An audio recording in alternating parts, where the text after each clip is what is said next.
Hi, Mario. Can you help me prepare some things for the next month? Okay, sure. What can I help you with? I need to visit the customer in Germany. It's important. What can I do to help?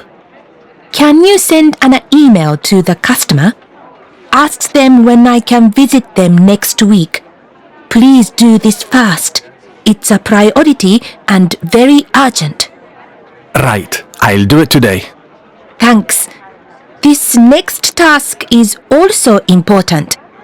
Can you invite everyone to the next team meeting? Yes, I will.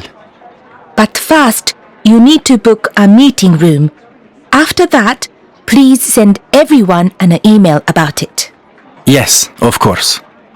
And finally, can you write a short report about our new project? I have to give a presentation to our managers next month. Please do it when you have time, sometime in the next 2 or 3 weeks. It's not too urgent. Sure, no problem. I can do it this week. There is no hurry. Take your time.